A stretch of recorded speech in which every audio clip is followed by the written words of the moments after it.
Okay, welcome back to medical school. You're now second year medical students. It's official. And of course, we're going to be learning a lot more stuff this year in ultrasound. But I wanted to briefly first sort of go over the stuff you learned last year and just tie in some of the main concepts as just a basic review.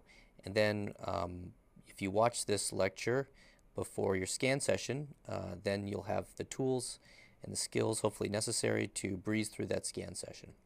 We're doing things a little bit differently this year.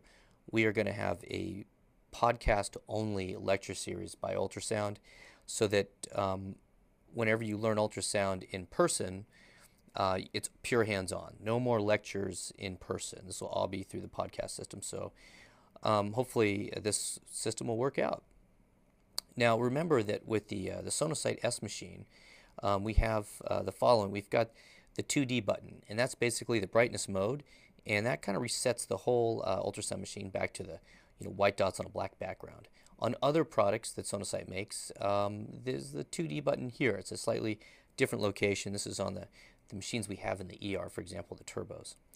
But either way, 2D means just kind of reset the machine, brightness mode. Then there's M mode.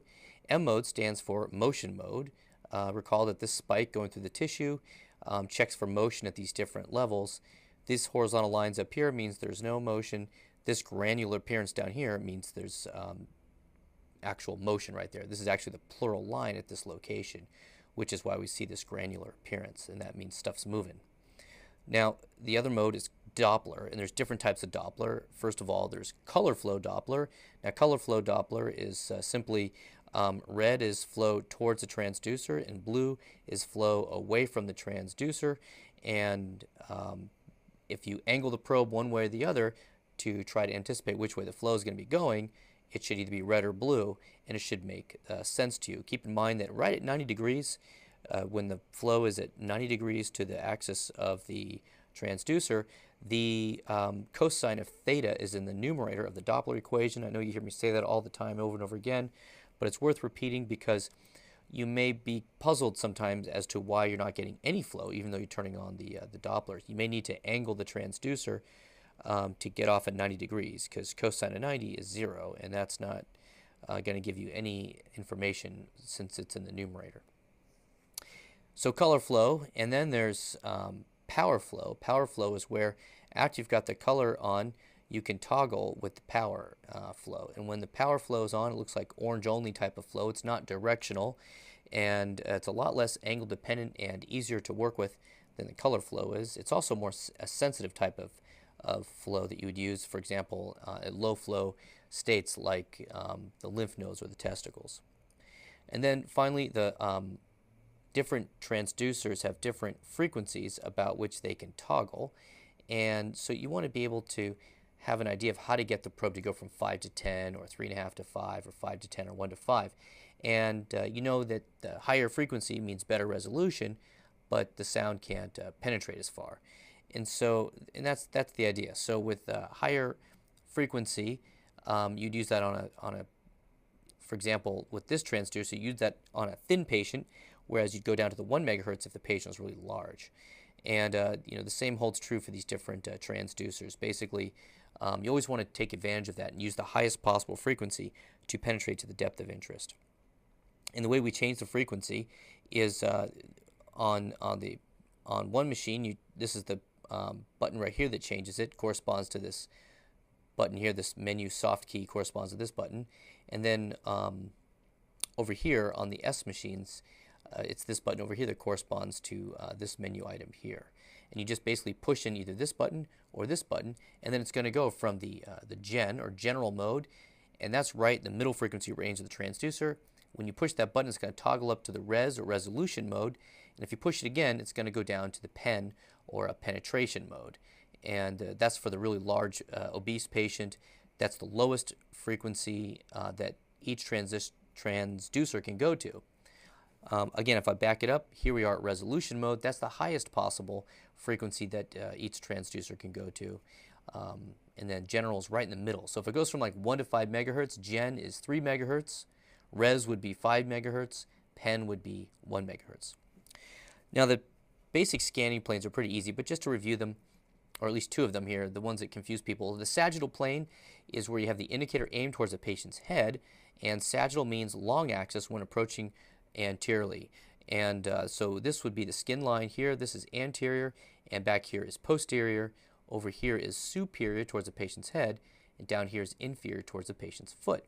Now, if I take that probe and move it from this anterior location and then put it on the side of the body, while still a longitudinal plane, we now have a coronal plane, though, because we're coming from the side of the body. So over here, this is lateral now, and this becomes medial. This is still superior. This is still inferior. Indicator towards the patient's head. Now, the various artifacts, just briefly, you need to know the low attenuating artifact, that's like fluid or the bladder. Remember, everything behind the bladder gets really hyperechoic, and you may need to compensate by turning down the far field gain. Here's the bladder here. Here's all this material back here that's hyperechoic, and what we would do is we could turn down that far field gain to compensate for the fact that the bladder is a low attenuating structure. But we can see how overgained the image is behind the bladder because it's low attenuating. Refraction is when you've got two different mediums of different densities, and the sound gets redirected as it goes between one medium and the next, not unlike Snell's law by putting a pencil in a glass of water, which is why we see these shadows that come down on edges of an organ. So here's a shadow here, here's a shadow here, and sometimes this is referred to as lateral cystic shadowing, because a cystic structure, because its density is less than the structure around it, it's going to exhibit refraction artifact along its edges. Another type of artifact is reverberation or reverb. That's where you have equidistant arcs that come down from the top of the probe, and it appears like this. We see these equidistant arcs here coming down, and it's just a natural artifact that we see in all the transducers. And you just have to remember that that can happen, and that usually these artifacts cross the wall of the organ into the space next to the organ. That's how you know it's an artifact. And then finally, the mirror image artifact as sound travels through the liver. This is the coronal view here in the liver with the kidney. As sound travels to the liver, it encounters the diaphragm, comes back to the transducer, and then a mirror image of the liver is placed above the diaphragm mistakenly by the machine up here in the chest. But the good news is that tells us that there is no blood or fluid up here in the chest. So it's normal to expect to see a mirror image artifact. When you lose the mirror image artifact, that's when you have a patient who's got fluid or blood in their chest. Over here, this is a normal mirror image of the liver above the diaphragm in the chest. We expect to see on all patients except when they've got fluid there. When there's fluid here, now the sound can get across the diaphragm, and everything up here appears black. Switching now to the kidney, we can do several approaches. We do an anterior approach, or in this case here we're doing a coronal approach, indicators towards the patient's head. Or we could do a posterior approach, lay them on their side, or the term is decubitus to do a posterior approach, going in between the ribs. Notice that when you go in between the ribs, it does help to use a smaller footprint phased array transducer rather than that large footprint curved or convex array. The right kidney's got the liver around it, and it's usually pretty easy to see most of the right kidney because the liver is a relatively large structure.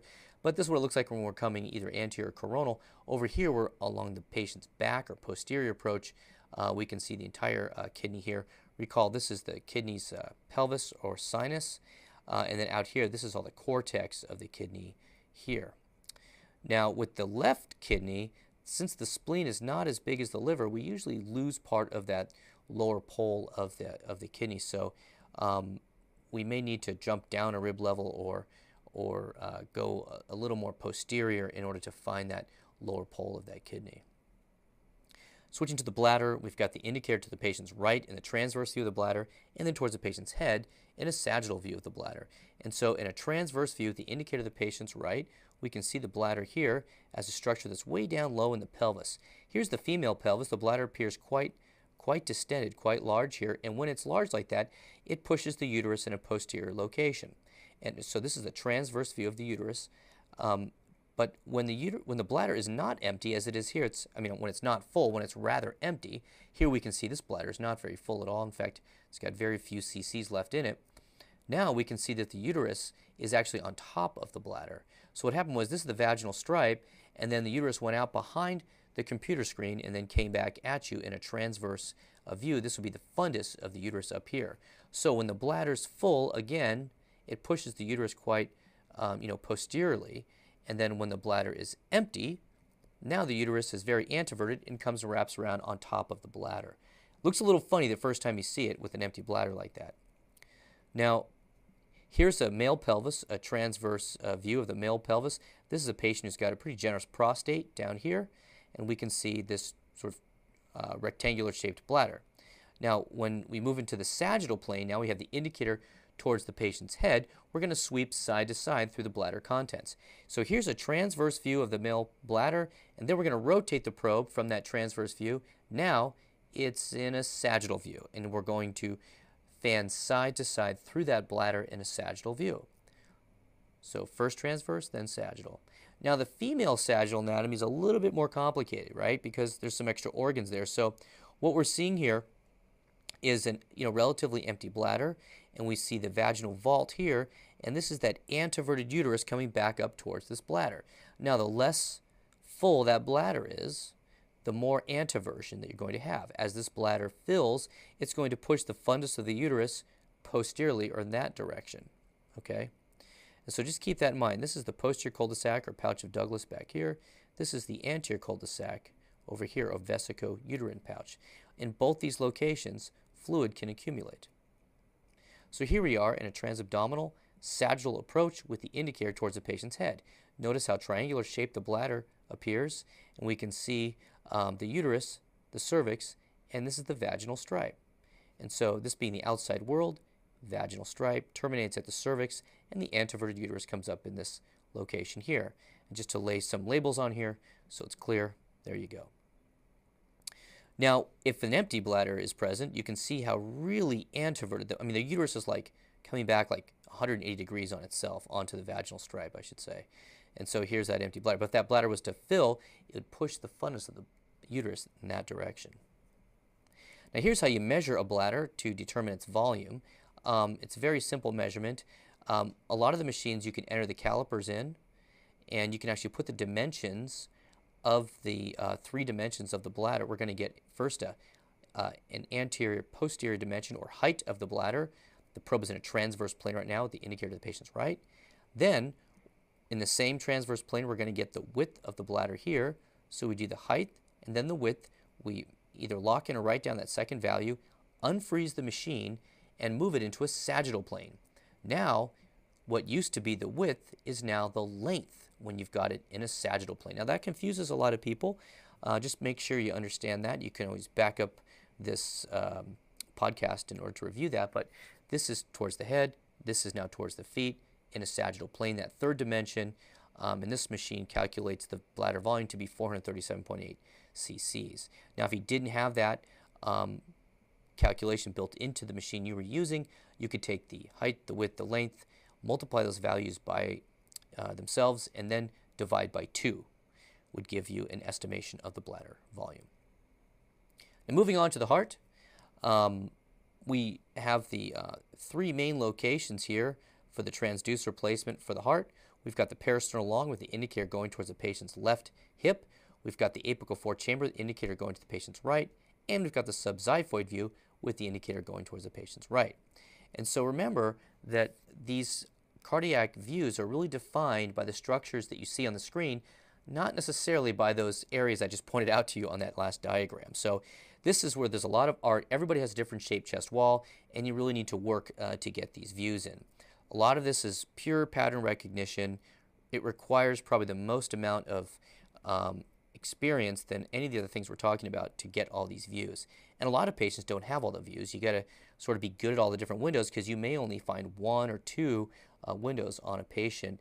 And those that have expanded lung fields or COPD, those that are intubated, often have very difficult parasternal or apical windows, and that's why the subcostal or subxiphoid view becomes very important. And worst comes to worst, you can always lay the patient on their side. That brings the point of maximal impulse to the chest wall. You can even sit them up. So parasternal long, we've got the indicator down towards the patient's left elbow or left hip. As you can see here, if the arm is akimbo, it's going to be the elbow. But if the arm for some reason is above their head, think about the left hip. That's the indicator direction. And the structures that you see on that parasternal long axis, you get to see the left ventricle, the left atrium, and the right ventricular outflow tract, and this is the aortic outflow tract seen here. And here's the left atrium pumping into the left ventricle and out the aortic outflow tract. We can see the mitral valve here, the aortic valve, we see 2 leaflets of the 3 there, and then just above this left ventricle, recall that is where the right ventricle is.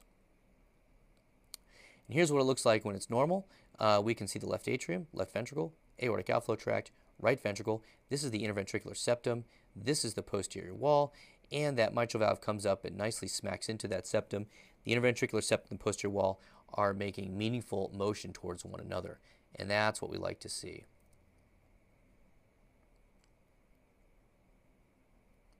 So from the long axis, you rotate the transducer 90 degrees, and then you'll get to the short axis. And depending where you are along that heart, if you're very proximal, right up by that aortic valve, you may see this, the 3 cusps of the aortic valve, or what some people refer to as the Mercedes-Benz sign. And then if you angle the transducer a little bit more inferiorly, you get down to where that fish mouth view is, or the mitral valve. We can see it here, kind of bouncing around. Then we get down towards the apex. We see some of those papillary muscles down there towards the apex. So that's the idea. It's a 90-degree rotation from wherever you found the parasternal long. And we aim the indicator towards the patient's right. So if you found the parasternal long right at the left hip, the parasternal short will be at the patient's right hip. Proximally, aortic valve. As we fan the probe a little more distally or inferiorly, we see mitral and then papillary muscles. Here's just some examples here of the parasternal short axis. This is those papillary muscles I was talking about. And here's that mitral valve or fish mouth view. And then more proximally, we can see the aortic valve there. So it's all the same plane of the heart. It just depends where you cut it as to what structures that you'll see.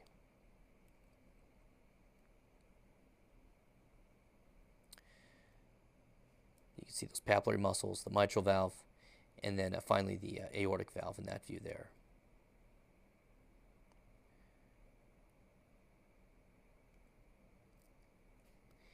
This being the left ventricle, and this little piece over here being the right ventricle in that parasternal short axis.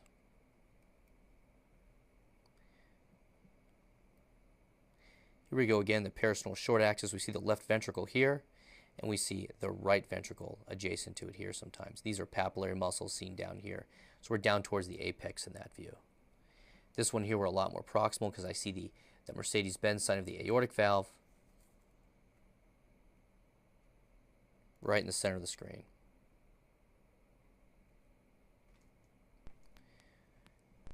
Once again, this is a very thickened left ventricular wall, but we can see the mitral valve fish mouth view bouncing up and down. Now the apical 4 chamber involves placing the transducer right at the point of maximal impulse, aiming the sound towards the base of the heart. And this allows assessment of the various chamber sizes, and really the best way to do this is to get the PMI to come to the chest wall. So roll the patient left lateral decubitus. We can see as an example of what we're trying to convey here, we've got the probe down on this side of the chest looking up towards the great vessels. And as we do so, we can make out the various chambers. This is an upside down view trying to demonstrate where the skin line is, where the probe is placed against the skin line, but it's really looking up into the heart in this projection here, this being the left side of the heart, the left ventricle, left atrium, right ventricle, right atrium. Although just remember, this is an upside down sort of view, just to make this demonstration hopefully more clear. And this is the actual sector. We can see it from the top of the screen, LV, RV, LA, RA. You can see these labels come along now. The left ventricle, the left atrium, the right ventricle, and finally the right atrium.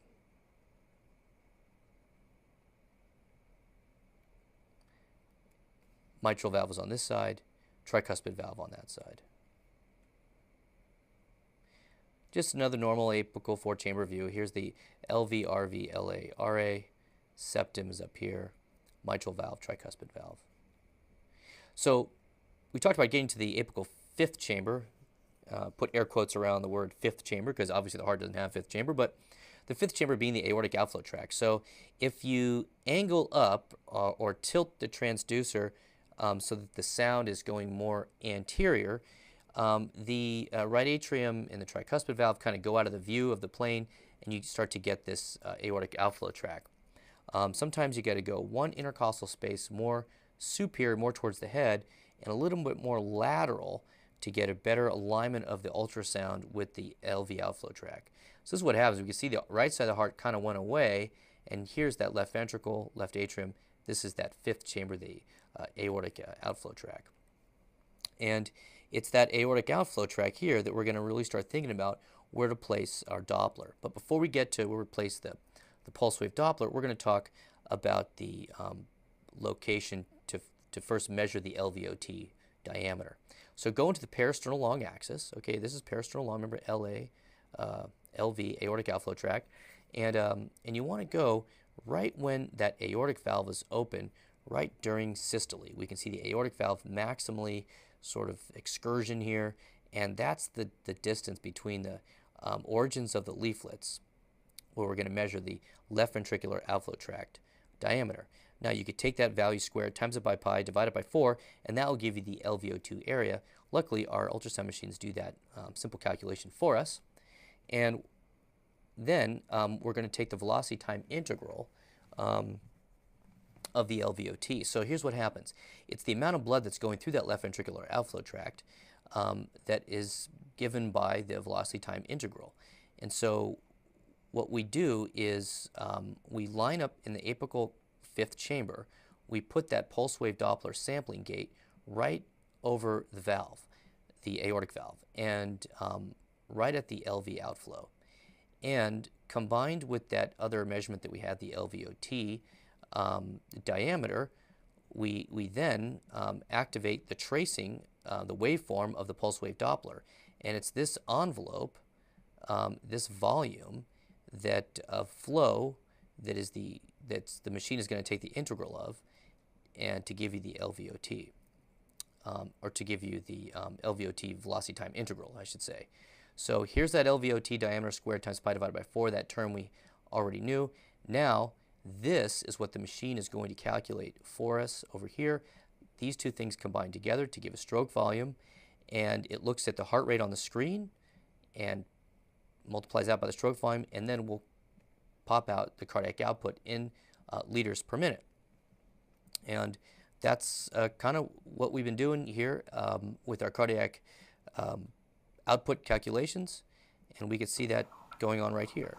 So here's the pulse wave Doppler along that apical fifth chamber, and we can see the cardiac output being calculated by the machine. This is But that's the idea. not a pretty waveform at all. Measure that It's just one I happen to have my residents were doing. LVOT. I happen to catch on video, but it's the concept though that we're putting all this together. The machine is actually going to be grabbing that the velocity time integral for us, and combined with the LVOT diameter, we'll calculate the cardiac output. Now, moving on to the other view of the heart, the subxiphoid view, the probe will be placed flat just underneath the xiphoid process, and looking up towards the chin, we'll be able to use the liver as our window to get a good four-chambered assessment of the heart. Now, sometimes it's difficult to do this view, as you've all kind of realized last year, depending on your patient's chest wall shape and abdominal cavity shape. So what you need to do with the indicator aimed at the patient's right, sometimes it's helpful to start right up underneath the liver. Make sure you get a good view of the liver on the screen, and then slide that transducer right up into the subxiphoid notch, and then more often than not you'll see the heart on the other side of the liver. That's the idea.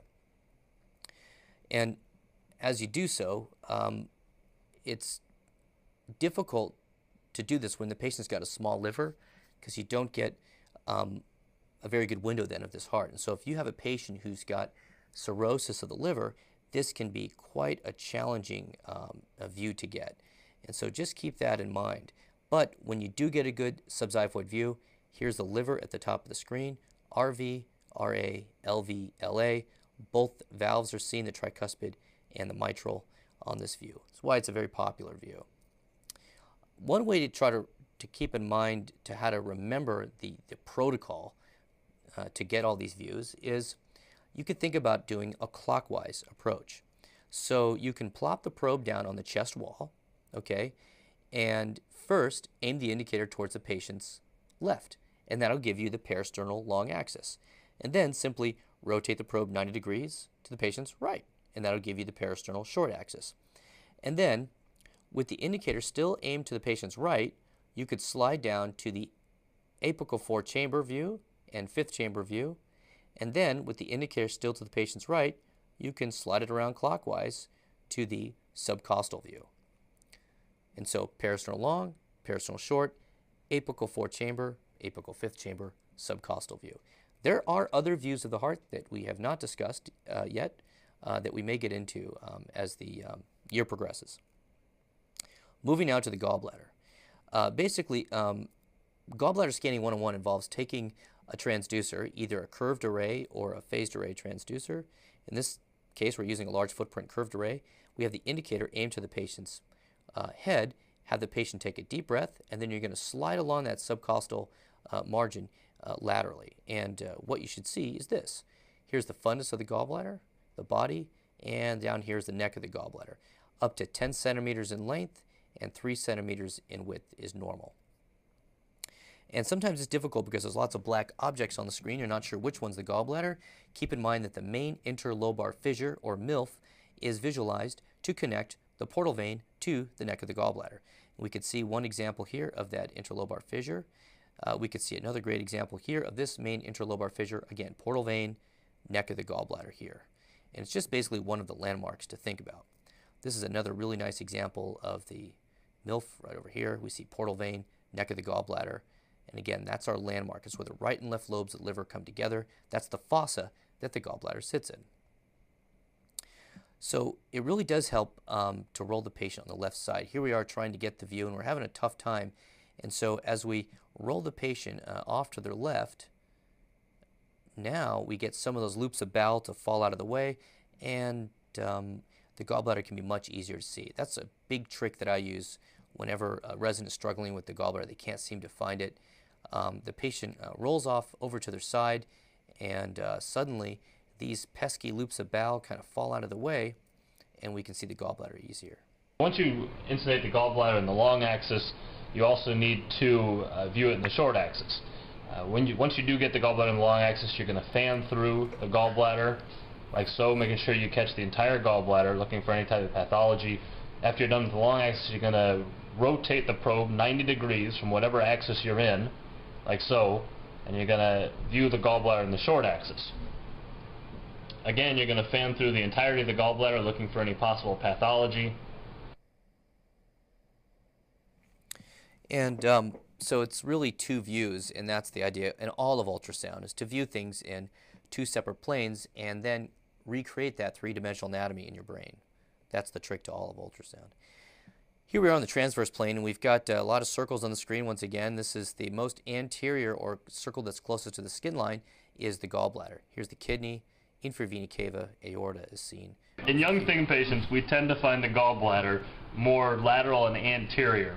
In those patients, if you can't find it with the subcostal sweep or the X-7 approach, it's often helpful to take the indicator and really flatten it out against the abdomen. The indicator is pointed towards the patient's right.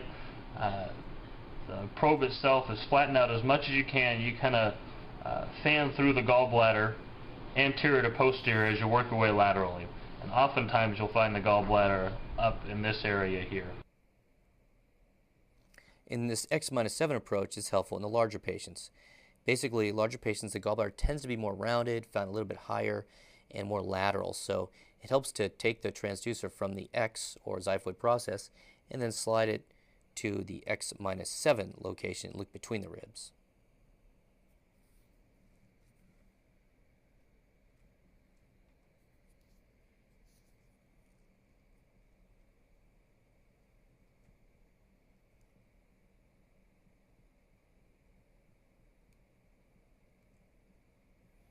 But the gallbladder will test your ability to find it many times. It's really the art of sonology. You can find in all these different locations here. Sometimes you're in a coronal plane, sometimes you're transverse, sometimes you're sagittal. It's just you're having the patient take a deep breath, you're rolling them on their side, you're looking between the ribs. It's just this, it can be difficult. And there's other pitfalls that we're going to go through the rest of the year when it comes to gallbladder pathology that can trip you up also. So just keep that in mind. The gallbladder is a worthy opponent, and once you master it, you really are taking your skills to the next level. Moving to the leg veins, the lower extremity, here we can see the common femoral vein as it comes it becomes from the iliac, it comes down here to the common femoral vein, and then comes down the leg, and eventually goes through this adductor canal and then becomes the popliteal vein. This adductor canal is very difficult to visualize the common femoral vein in, but usually about a third or half way down the leg, you can get most of the visualization pretty easily. And so that's what we're going to be doing when we're looking for a DVT in the lower extremities, is compressing this area here in a transverse plane, and then we move to the popliteal fossa. We can see here, this is a very proximal location, superficial and deep femoral arteries. Here's the common femoral vein. Notice that it's medial to the arterial structures. Venous is closer to the penis. Venous, penis, it rhymes. It's easy to remember. Sometimes you get all twisted around, you're not sure where you are. So in this case, this would be the left leg. And superiorly, we have this medial lateral configuration, but as we march distally, these structures become anterior-posterior pretty quickly. And that's the location of the femoral vein. Now, in the popliteal fossa, what happens is the vein is more superficial to the artery, or the vein comes to the top in the pop. Here we are behind the knee, and as we come down, we can see there's a little bifurcation many times, sometimes even a trifurcation. And what we're going to be doing is compressing the vessels back here behind the knee. I usually take my hand and put it on the patient's knee, and take my other hand on the probe and push my two hands together. And this is what it looks like when there's no blood clot in the venous system. Here's the saphenous vein, common femoral artery without compression. This is with compression. The venous structures easily compress away. And it's at that location, way superiorly, where the saphenous is confluent with the common femoral vein, that you want to start this process and then march distally. So when you have good full compression here, there's no clot. And you know you're pushing too hard when you start to see the arteries compress. And when you do have a clot, it looks like this. Here is echogenic material seen here in the lumen of the common femoral vein, and as we compress, it does not, the walls do not coapt or come together. And once you determine that somebody does have a blood clot, you don't want to compress anymore. Capture that on video and show somebody without having to keep compressing it, because the more you compress these clots, the more likelihood of dislodging a DVT and becoming a pulmonary embolism, which is not a good thing, obviously. Here we are in the popliteal fossa now. Remember, the vein comes to the top in the pop. We see it nicely compressible. This is the artery down here. It stays open. Try to track this artery here. It's a lot of movement, but that's the idea. The veins compress, the artery stays open. But when we have a clot back there, here's the artery right here. This is the clot here. It's actually a pretty dilated vein here with this clot in it. That's common. This one happens to be pretty echogenic thrombus as well. But that's the artery down here. Here's the vein. That's a positive DVT. Moving on to the aorta, we know that the aorta follows the natural curvature of the spine. As you go from proximal to distal, the aorta becomes more superficial. As the spine is more lordotic, and as the vertebral bodies increase in size, it pushes the distal part of the aorta closer to the skin line.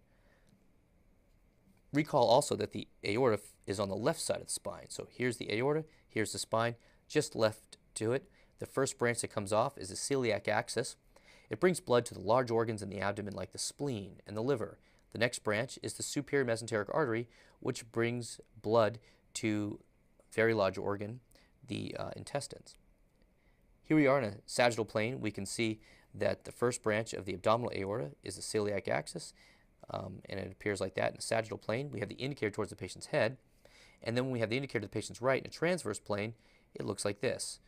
We can see that this is the celiac axis coming over here, and it appears that the splenic artery is coming over this way, and the common hepatic is kind of going over this way.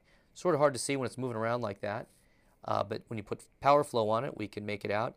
Here's the aorta, celiac axis, splenic artery, common hepatic artery going this way. We call sometimes the seagull sign, like the arms of the seagull, the wings of the seagull coming out. Arms of the seagull. Sagittal view here of the superior mesenteric artery. It's the second branch off the abdominal aorta. Pretty easy to see there in its sagittal plane. This is also sagittal. Here's the aorta. Here's that celiac axis. Below it is the superior mesenteric artery. Pretty easy to see with a power flow Doppler. But you always, again, want to look at things in two planes. We're going to go now to this transverse plane. I'll go through this a couple of times. Spine shadow. This is the aorta. Now we see it in short axis, just left of the spine shadow. Here's the IVC. Splenic vein. I'm sorry. Left renal vein. This is left renal vein here, getting nut cracked between the SMA and the aorta. The left renal vein is trying to drain into the IVC. Splenic vein is what's crawling over the SMA. We see some pancreas tissue out here towards the tail of the pancreas. Maybe the head of the pancreas is like right over here, and this is all the liver up here. Another review of the transverse anatomy. Indicators to the patient's right, and we see the spine shadow, aorta, IVC, SMA. Here's that worm of splenic vein crawling over SMA. This is the pancreas with its body and tail down here, liver. One more time. What's that? Spine shadow. What's this? Aorta.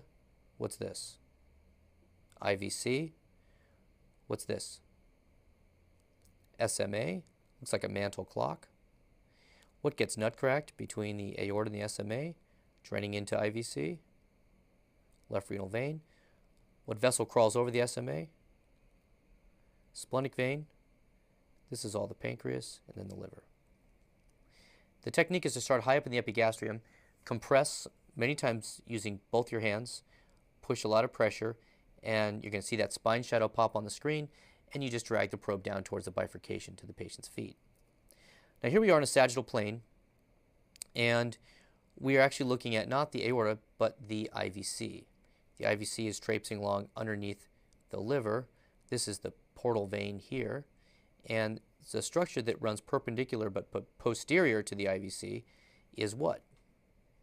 Well, it's the right renal artery. See, the right renal artery is trying to get blood from the aorta, which lies on the left side of the body, over to the right kidney, which is on the right side of the body. And to do so, it needs to go behind, but cross perpendicular to, the IVC.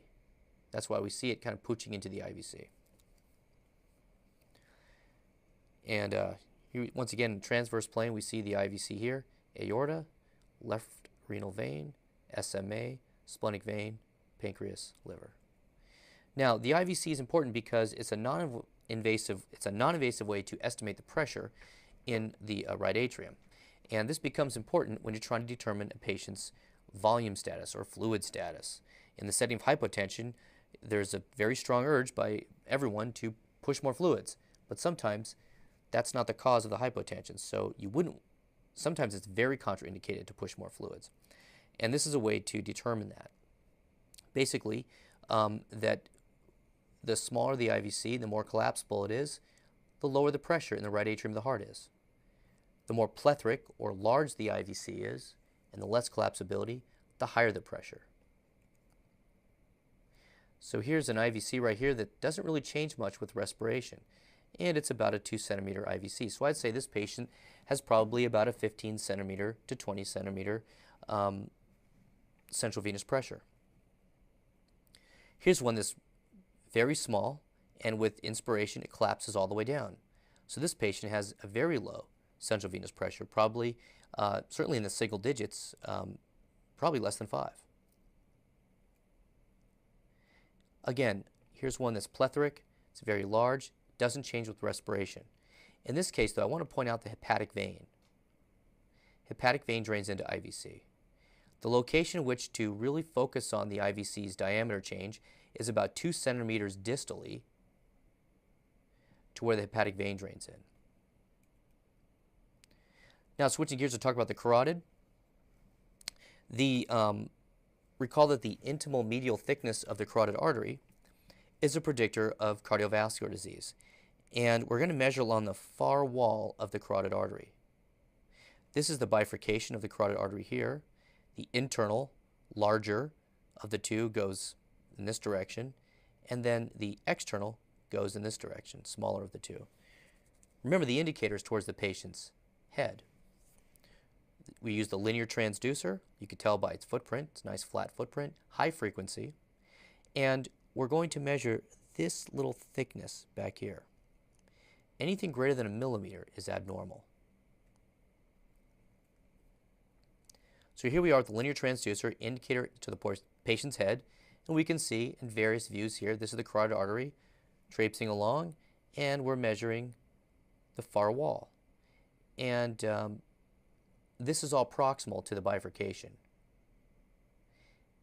Here's the far wall of the carotid artery, the intimal medial thickness, right here. Down here we see it again, the intimal medial thickness, far wall of the carotid artery. Pretty easy to do, but you got to blow it up to drop your calipers just right. Here we really enlarge this view.